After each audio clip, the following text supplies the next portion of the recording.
નમસ્કાર મારા વાલા ગુજરાતી મિત્રો, અલગ ધણી લોક સાહિત્ય ચેનલમાં આપનું સ્વાગત છે. તો આજે આપણે વાત કરીશું કે આપણો જો ઇતિહાસની આપણે વાત કરી હોય અને એક દીકરીને બચાવવા માટે, એક રાજાની કુંવરીને બચાવવા માટે, તો દીકરી હતી રાજપૂતની અને એને બચાવવા માટે કહેવાય છે કે 140 વર રાજા, હજુ જે વર રાજા હજુ ચોરીમાં પધાર્યા નથી અને 140 વર રાજા જે તોરણે થયા છે કચ્છમાં, અંજારમાં, અને એવા 140 વર રાજાએ આ એક દીકરીને બચાવવા માટે પોતાનું બલિદાન આપી દીધું. તો વિચાર તો કરો, આપણી આ ગુજરાતની ધરતી, આપણી સૌરાષ્ટ્રની ધરતી, આપણી સુરતની ધરતી, આપણી કચ્છની ધરતી, આમાં કેવી ઉદારતા પડી છે, કેવી ભાવનાઓ પડી છે, કેવા ધ્યેય લઈને માણસો જીવન જીવે છે.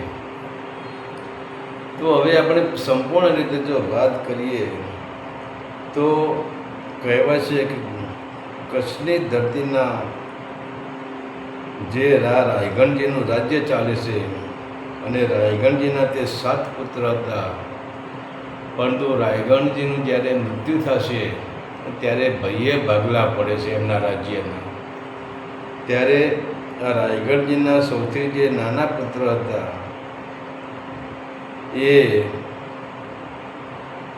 એવા રણમલસિંહ, અને એ રણમલસિંહના જ્યારે ભયે ભાગલા પડે છે ત્યારે કહેવાય છે એક સામાન્ય એક મોરાણા નામનું ગામ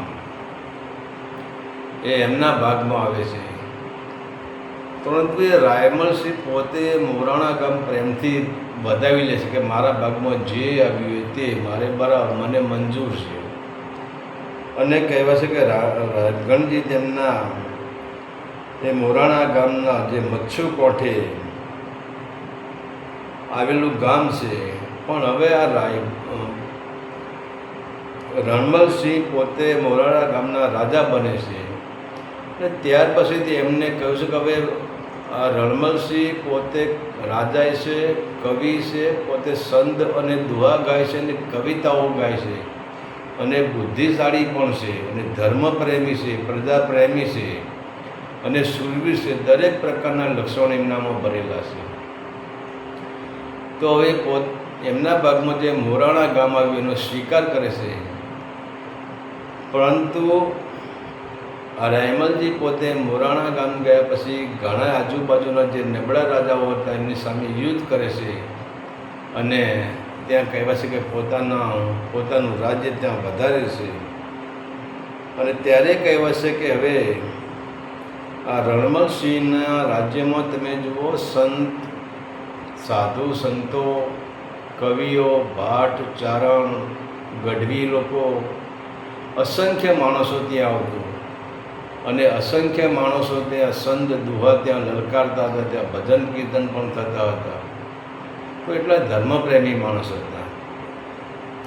પણ કહેવાય છે કે એક સમય એવી ઘટના ઘરે પ્રજાવત્સલ હતા, પણ એક સમય એવી ઘટના ઘટે છે કે દ્વારકાની બાજુમાં જે ઓખા છે એને ઓખાના રાજા જે સાંગળ વાઢેર, આ સાંગળ વાઢેરને એક દીકરી હતી અને એની એક જ દીકરી હતી સાંગળ વાઢેરને. પણ તમે જુઓ તો દીકરી એટલે જગદંબાનો અવતાર, ઇન્દ્રઓની અપ્સરાઓને ઝાંખી પાડે એવી આ સાંગળ વાઢેરની દીકરીનું રૂપ હતું.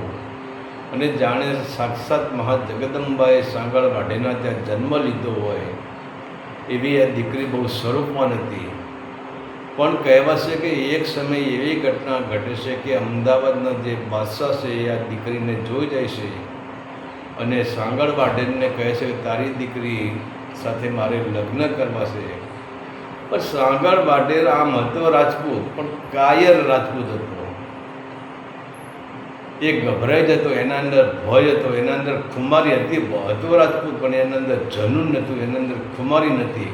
તો એને એમ થઈ ગયું કે આજે અમદાવાદના જે બાદશાહ છે એના સામે યુદ્ધ કરવું નકામું પડે, અને બાદશાહની ફોજ મોટી છે, આપણે તો નાના રજવાડાના રાજા છીએ. ત્યારે એને બાદશાહને કીધું કે ચલો હું મારી દીકરીને તમારી સાથે હું અમદાવાદ મોકલી દઈશ, મારી દીકરી સાથે તમે લગ્ન કરી લેજો. તો વિચાર તો કરો, હવે પોતાની દીકરી જો પોતાનો બાપ જ નમાલો હોય તો દીકરી બિચારી શું કરે? હવે પોતાની સાંગળ વાટેરે પોતાની દીકરીને બાદશાહને કહી દઉં કે તમારા અમદાવાદથી તમારા માણસો મોકલો અને એક રથ મોકલો, એ રથમાં હું મારી દીકરીને બેસાડી દઈશ. ત્યારે હવે એ દીકરીને બાપ ઉપર ક્રોધ આવી ગયો. ગમે તેમ સિંહણની દીકરી હતી, રાજપૂતની દીકરી હતી. ઠીક છે કે એ સમયે બાપનું ધડથી મસ્તક અલગ ન કરાય તો જગતમાં એને જાકારો મળે, એટલે દીકરી ઝપી ગઈ. જો બીજા માણસોએ આવી દલાલી કરી હોત અને બીજો માણસ આવી કાયરતા બતાવી તો એ રાજપૂતની દીકરી એનું ધરતી મસ્તક અલગ કરી ના કરે. પણ હવે પોતાનો બાપ જ પોતાનો દુશ્મન થયો છે. પોતાના બાપે જ એમ કહ્યું છે બાદશાહને કે મારી દીકરીને હું અમદાવાદ મોકલી દઈશ. હવે પોતાના બાપને તો શું કહેવું?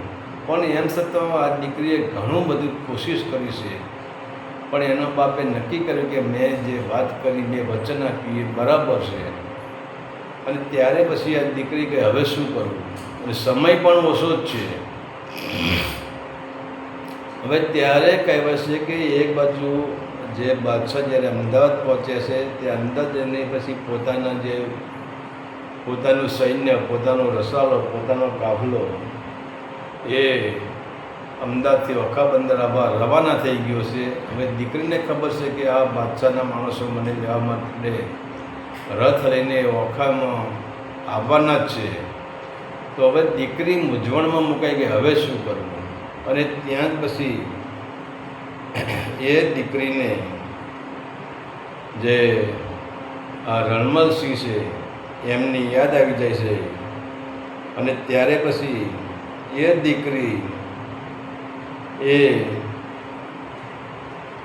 મોરાણાના જે ગામ રણમલસિંહ અને એની દાસીને કહે છે કે હું તને એક પત્ર લખી આપું અને આ પત્ર લઈને તું અત્યારે ને અત્યારે નીકળી જા અને મોરાણા જા.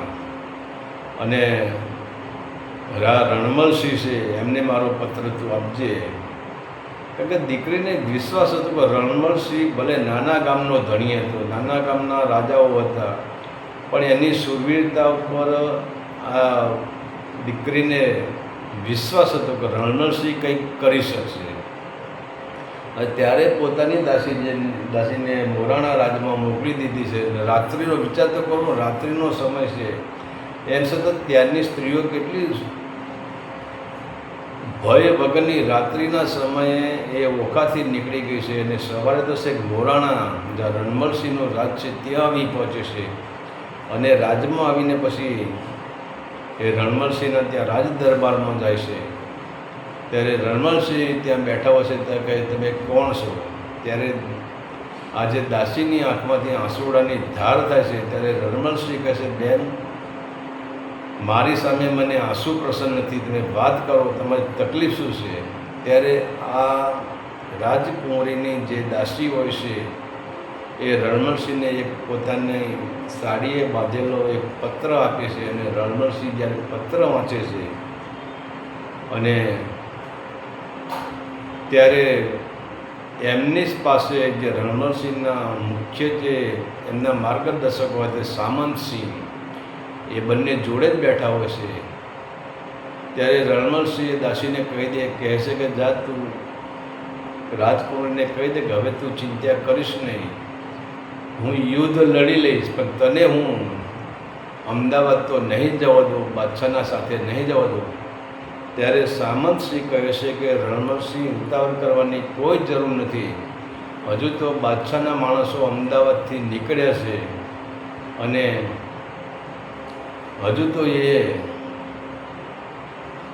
અહીં પધાર્યા જ નથી, તો ઓખા હજુ એ આવ્યા જ નથી, તો આપણે આ યુદ્ધ કરવાનું છે, આમની સાથે લડવાનું છે, આ દીકરીને બચાવવાની છે, પણ તો આપણે યુદ્ધથી નથી બચાવવાની, અને બળથી નહીં પણ કળથી આપણે કામ લેવું પડશે.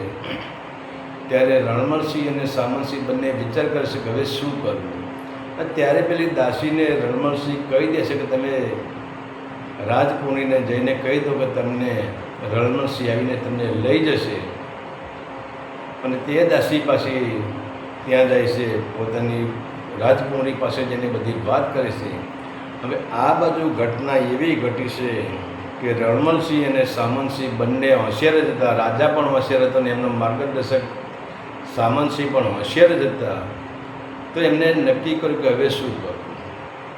અને આપણું એક નાનું એવું સૈન્ય અને આ લોકોનું એક પહાડી જેવું સૈન્ય, એટલે કે હજારોનું સૈન્ય, અને એ લોકો પાસે તોપ ગોળો છે, બારૂદ છે, અને આપણી પાસે તો ફક્ત ભાલા અને તલવારો જ છે. આપણી પાસે કોઈ તોપ ગોળો ને એની કોઈ બારૂદે નથી. તો અમને શું કરવું હવે? અને ત્યારે પછી આ સામંતસિંહ અને મહારાજા જે રણમલસિંહ એ યુક્તિ વિચારે છે. અને ત્યાં એવું બને છે કે એમને નિર્ણય લીધો છે કે રાજકુમારીને મેરાણા રણમલસિંહની ઘરે જ આપણે લાવવાની છે. એટલે કે રાજકુમારીને તમારા ઘરે જ લાવવાની છે, પરંતુ એના માટે આપણે બળથી નહીં પણ કળથી કામ લેવું પડશે. અને ત્યાં ઘટના એવી ઘટે છે કે સૈનિકો હવે આ દીકરીને લેવા માટે અમદાવાદથી જે બાદશાહે સૈન્ય મોકલ્યું હતું એ સૈન્ય આજે આવી ગયું છે. અને કહેવાય છે કે એ સૈન્ય દીકરીને લઈને પણ પાછું વળ્યું છે અને ઓખામાં આવે છે. તો ઓખા આવીને જ્યારે તેના જે રાજા હતા એ રાજાને મળે છે. અને રાજા પોતાની દીકરીને, જેમ પિતા પોતાની દીકરીને સાસરે વળાવતો હોય તેમ દીકરી રડી રહી છે. પણ આ ઓખાનો રાજા હતો એ આ દીકરીને એ જે બાદશાહનું જે સૈન્ય આવ્યું હતું સાથે જે રથ લાવ્યા હતા એ રથમાં બેસાડીને વિદાય આપે છે. પણ હવે દીકરી કરે શું? અને દીકરીએ કટારી તો લીધી જ છે સાથે. રાજપૂતની દીકરી છે, એને નક્કી કર્યું કે અમદાવાદ તો પહોંચવાનું નથી. જો રણમલસિંહ વચમાં આવી જાય, રણમલસિંહને મેં પત્ર લખ્યો છે, જો રણમલસિંહ મને આવીને બચાવી લે તો મને કંઈ જ વાંધો નથી. જો બાકી રણમલસિંહ ન આવે તો એ ટાઈમે દીકરીને પાસે કટારી તો હતી, અને એ ટાઈમે રાજપૂતની દરેક દીકરીઓ 2 હથિયાર રાખતી હતી. એક કટારી અને બીજી એક વીંટી બનાવતી હતી. અને એ વીંટી સોમલ વીંટી કહેવાતી હતી. સોમલ વીંટી એટલે એ વીંટીની અંદર એવું ઝેર ભરેલું હોય કે સંકટ સમયે એ દીકરી ઉપર કે એ રાજપૂતાણી ઉપર, એ રાજકુંવરી ઉપર જ્યારે પણ સંકટ સમય આવે ને એમ લાગે કે કોઈ બીજો પુરુષ મને સ્પર્શ કરી જશે, મારે બીજાના તાબે થવું પડશે, તો એ વીંટીનું ઢાંકણું ખોલીને સીધું એ ઝેર મુખમાં મૂકી દેતી હતી. અને મુખમાં મૂક્યા પછી તાત્કાલિક એનું મૃત્યુ થઈ જતું. એવું ઝેર એ વીંટીમાં ભરેલું હતું. તો સોમલ વીંટી પણ આ રાજકુમારી જોડે હતી, અને કટારી પણ આ જામૈયો એટલે કે કટારી પણ આ રાજકુમારી સાથે તો હતું જ.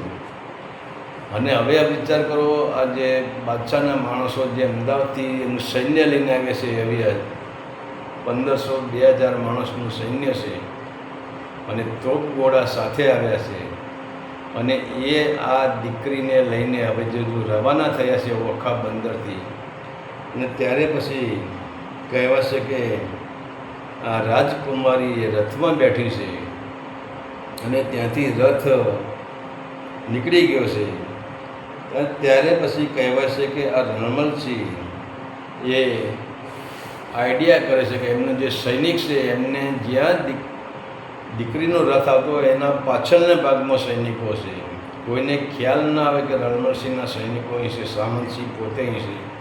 અને રણમલસિંહ પોતે વિચાર કરો, એક કચ્છી માણસ જેવો હોય એવા કચ્છી માણસના કપડાં પહેર્યા છે, અને કચ્છી માણસના કપડાં પહેરીને જ્યાં બાદશાહનું જે સૈન્ય આવતું હોય છે અને એના સૈન્યના સામે જે બાદશાહનો જે સેનાપતિ, મુખ્ય સેનાપતિ હોય છે, જે સુબેદાર હોય છે, એના સામે એક કચ્છી કપડાં પહેરીને એ સરદારના સામે ઘોડો લઈને આવીને ઊભા રહે છે.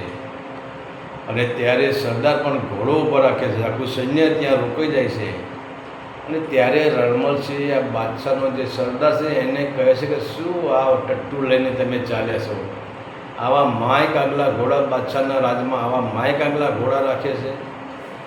સરદાર કહે કે ભાઈ તમે કચ્છી છો અને તમને સરદારના તમે ઘોડાના જાણીતા નથી. ત્યારે આ કચ્છીના વેશમાં આ રાયગણજી કહે છે કે ભાઈ હું ભલે કચ્છી રહ્યો પણ હું ઘોડાનો જાણનાર છું. અને ત્યારે પછી આ રણમલસિંહ કહે છે કે અરે યાર, આ તમારું એક ઘોડું મારા ઘોડા સાથે દોડે એવું મને લાગતું નથી. કારણ કે રાયમલજીને આઈડિયાથી જીતવાની હતી બાજી. હવેથી એ સરદારને જ્યારે એના ઘોડાનું અપમાન કર્યું અને એ પછી કે બાદશાહના ઘોડાનું અપમાન કર્યું, ત્યારે સરદારને એમ લાગે છે કે હે કચ્છી, તારામાં એટલો બધો અભિમાન છે કે તારું ઘોડો તેજીલો ઘોડો છે અને અમારા ઘોડા ટટ્ટુ છે. ત્યારે આ રણમલજી કહે છે કે હા ભાઈ, હા તમારા બધા ભલે બાદશાહના ઘોડા રહ્યા પણ મને તો ટટ્ટુ દેખાય છે, મારા ઘોડા સામે એ ટકી જ ના શકે. અને ત્યારે જે બાદશાહનો જે માણસ હોય છે અને એમને કહે છે, સરદારને કહે છે કે આપણે એક કામ કરીએ, આપણે રેસ લગાવીએ તમારા ઘોડાની મારા ઘોડાની. આપણે સામો ગામ અહીંથી 7 કિલોમીટર દૂર છે, તો જે ઘોડો પહેલાં સામે ગામ જઈને પાછો આવી જાય એ વિજેતા કહેવાય. અને ત્યારે આ બાદશાહના સેનાપતિને એમ થાય છે કે બાદશાહનો જેવો તેવો બાદશાહનો ઘોડો છે તો 7 કિલોમીટર સુધી પણ 14 કિલોમીટર કાપીને પાછો આવશે. અને ત્યારે હવે વિચાર કરો કે બાદશાહનું સૈન્ય હતું એ તમામ સૈન્યને ખબર પડી કે આપણા સરદાર અને એક કચ્છી, એમને ખબર નહીં કે મહારાજા રણમલસિંહ છે, એમને ખબર નથી, એમની રેસ લાગી છે. તો વિચાર કરો હવે 1000 માણસ એ મોટું મેદાન છે, એ મેદાનની અંદર રેસ જોવા આવી ગયા છે. અને જે પેલી રાજકુમારીને જે રથમાં બેસાડી હતી એ રથ તો ત્યાં સૂનો જ પડી રહ્યો છે, એની પાસે કોઈ રહ્યું જ નથી. અને ત્યારે પછી કહેવાય છે કે આ રણમલસિંહ અને સરદારના ઘોડાને જ્યાં બંદૂકને જે અવાજ થાય છે અને ત્યાં ઘોડાની રેસ કરે છે, તો બંને ઘોડા સામા ગામ તરફ એ ભાગતા હોય છે. પણ રણમલસિંહનો વિચાર કરે, રણમલસિંહ કે મારે હજુ સામા ગામ પહોંચવાનું નથી. તો રણમલસિંહ ગામના સીમાડે જતાં જ ઘોડો એક રસ્તો આવે છે ત્યાં ઘોડો વારી લે છે. પણ આ બાદશાહના જે એમનો સરદાર હતો એમને એમ લાગે છે કે હું આગળ નીકળી ગયો, પેલા કચ્છીનો ઘોડો થાકી ગયો છે, મારા પાછળ આવતો હોય છે. અને ત્યારે જે બાદશાહનો સરદાર સામા ગામના તોરણે પોતાનો ઘોડો લઈ જાય છે અને ગામમાં આખા ઘોડાને આંટો મારીને પાછો જ્યાં એમનું સૈન્ય હતું ત્યાં આવે છે. પણ ત્યાં તો કચ્છીનો ઘોડો તો ક્યાંય દેખાતો જ નથી. પણ એના મનમાં સરદારના મનમાં એમાં આખું કચ્છી છે. અને ત્યારે પછી આ જે સરદાર છે ત્યાં આવીને પછી જે બાદશાહના સૈનિકો એ આનંદમાં આવી જશે કે આપણા સરદાર વિજય બનીને આવ્યા છે, તો બધા રાજી થઈ જાય છે. અને ત્યારે કહે છે કે ભાઈ પેલો કચ્છીનો ઘોડો ક્યાં ગયો? પણ બધાએ વિચાર કરે છે કચ્છીનો ઘોડો ગાયબ ક્યાં થઈ ગયો? રસ્તામાં તો ક્યાંય કચ્છી મને મળ્યો નથી, એ ઘોડો ગયો ક્યાં? અને એમ કરીને એ બધા જે રથ હતો રાજકુમારીનો ત્યાં આવે છે. અને ત્યાં આવીને જુએ છે કે રથમાં રાજકુમારીએ નથી અને રથમાં દાસીએ નથી, રથ ખાલી પડ્યો છે. અને ત્યારે આ સરદાર એમ લાગે છે કે માનો કે ના માનો, અને રણમલસિંહની બુદ્ધિની બધાને ખબર હતી, એની શક્તિને પણ બધાને ખબર હતી કે માનો કે ના માનો પણ આ મોરાણાવાળા રણમલસિંહ જ હોવો જોઈએ અને એ કચ્છી કપડાં પહેરીને મને મારી સાથે દગો કર્યો છે. પણ હવે એ સરદાર એ કાળું મોઢું કરીને અમદાવાદ જાય છે અને અમદાવાદ જઈને બાદશાહને વાત કરે છે કે આવી ઘટના ઘટી છે.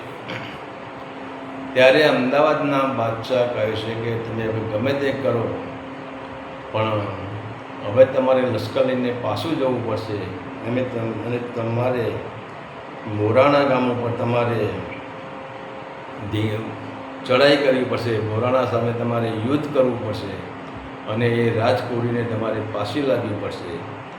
ત્યારે કહેવાય છે કે બાદશાહ પોતે બીજું સૈન્ય ત્યાંથી મોકલે છે અને એ મોગલોનું સૈન્ય અમદાવાદથી પાછું રવાના થાય છે. અને ત્યારે પછી કહેવાય છે કે હવે રણમલસિંહને તો ખબર છે કે આપણું સૈન્ય નાનું છે એટલે આપણે પહોંચી નહીં શકીએ. તો એ સૈન્ય આવતાની પહેલાં જ આ રણમલસિંહ છે એ આ મોરાણા એમનું જે રાજ છે એ ખાલી કરી દે છે અને ત્યાંથી એ નીકળી જાય છે. અને એ જ સમયે એવી એક ઘટના ઘટે છે કે મોરાણા ગામ ખાલી કરીને આ જે રણમલસિંહ છે એ અંજાર તરફ પોતાના માણસો લઈને અંજાર તરફ નીકળી ગયા છે. તો એમને ખબર છે કે અહીંયા મોરાણાની કોઈ બાદશાહની સાથે મોરાણાની કોઈ સરખાઈ જ નથી. બાદશાહના માણસો છે મોરાણાના એક એક માણસને મારી નાખશે, મારે પણ મરી જવું પડશે. તો ત્યાંથી પોતાના જે માણસો હતા જે એમને લઈને એ અંજાર તરફ નીકળી ગયા છે.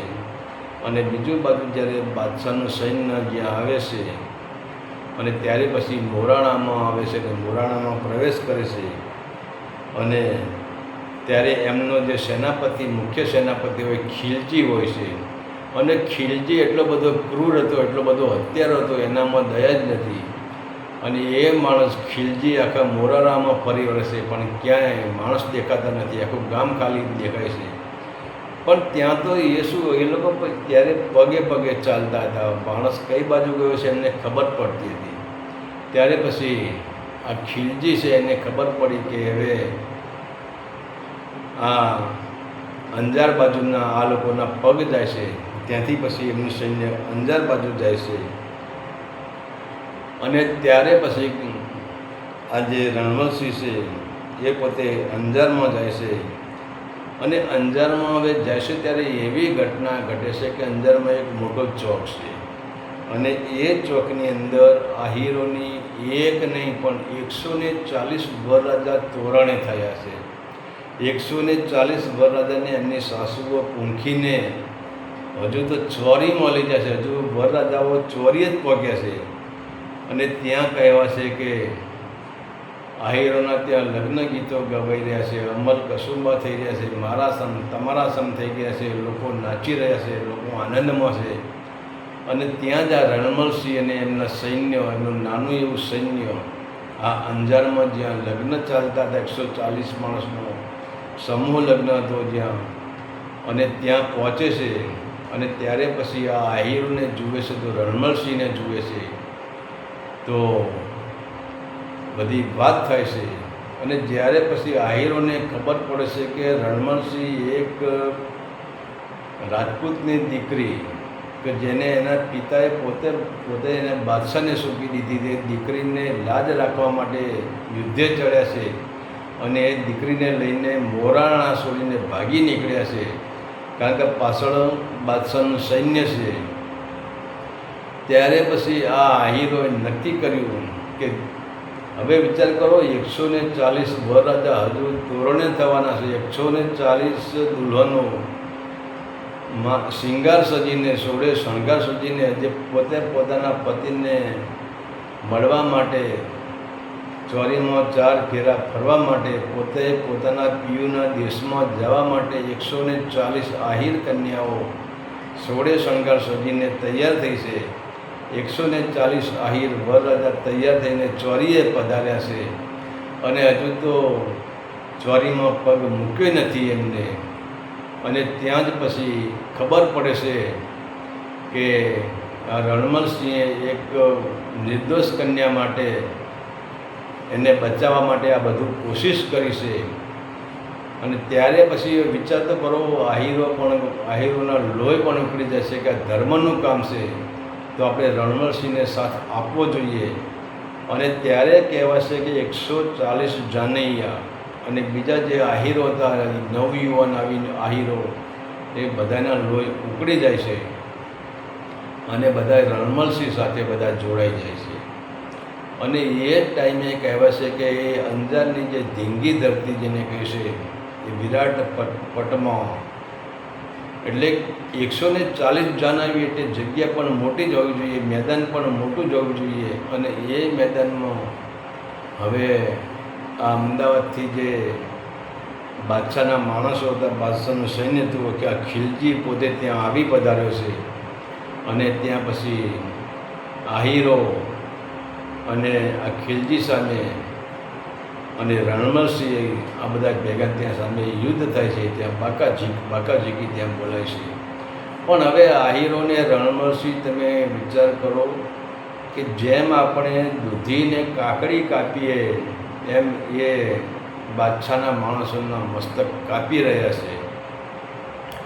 અને હવે એટલા વિચાર કરો, બાદશાહ એ લોકો બધા 140 આહીરોએ ગવાણા છે, વરરાજા પોતે ગવાણા છે, બીજા આહીરો પણ ગવાણા છે, રણમલસિંહ પોતે પણ ગવાણા છે. કારણ કે એમનું સૈન્ય બહુ વિશાળ સૈન્ય હતું.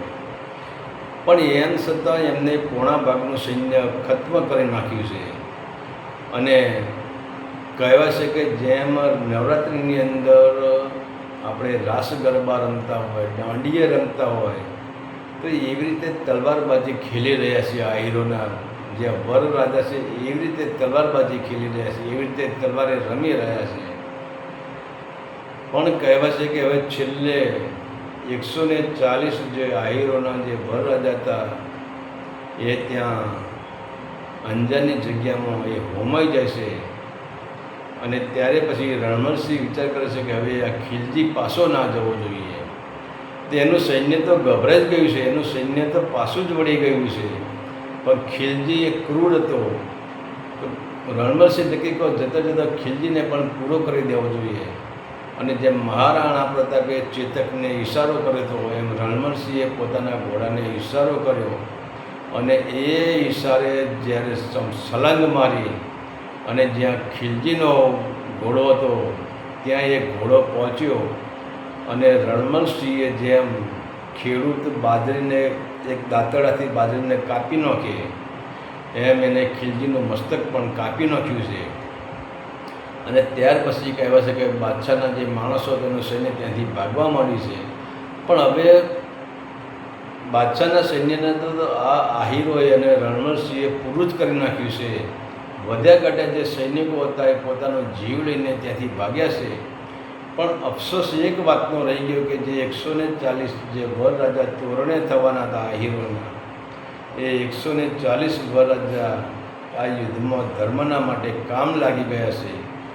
અને છેડ હવે રણમલસિંહ પોતે, એમનું શરીર એટલું બધું ઘવાઈ ગયું છે કે એમના જે પત્ની હતા, સોઢી રાણી હતા એમના પત્ની, અને જે રાજકુંવરી જેને એમને બચાવવા માટે જેને પ્રયત્ન કર્યો, એ રાજકુંવરી પણ એમને પાસે આવે છે. અને બંને રાજકુંવરીએ પણ એમને રણમલસિંહને પતિ માની લીધા હોય છે. તો એક સોઢી રાણી અને આ રાજકુંવરી બંને રણમલસિંહના મસ્તકની બાજુમાં આવીને બેસી ગયા છે. એમના ગામના જે માણસો હતા એ પણ એમના રાજના માણસો આવીને બેઠા. પણ હવે રણમલસિંહને એટલું બધું ઘા વાગ્યા હતા કે રણમલસિંહનું જીવન શક્ય જ નહોતું. અને છેવટે પછી કહે છે કે જે મોરાણા ગામ છોડીને એ રણમલસિંહના અંજારમાં જે એમનું જે રણભૂમિ હતી, અને છેવટે પછી આ રણમલસિંહ ત્યાં પોતાનો દેહ છોડી દેશે. અને ત્યારે પછી વિજય કરાવો ત્યારે શોક યાત્રા નીકળી નથી, ત્યારે વિજય યાત્રા નીકળી હતી. અંજારમાં ત્યારે વિજય યાત્રા નીકળી હતી. તો વિચાર તો કરો, એક પોતાના બાપની એક ભૂલ કે જેને પોતાની દીકરીને એક મુસ્લિમના હાથમાં આપવા બાદશાહના હાથમાં તૈયાર થઈ ગયો, એ નમાલો રાજપૂત, અને એ નમાલા રાજપૂતની એક જ જુબાનના કારણે, એક જ વચનના કારણે એને કેટલા માણસોનો જીવ લીધો. તો કહેવાનો મતલબ એ ટાઈમે કે રાજપૂતો બધા શૂરવીર હતા જ, પણ અમુક ટાઈમે આવા નમાલા રાજપૂતો પણ, ત્યારે એ નમાલા રાજપૂતોનું પણ રાજ ચાલતું હતું.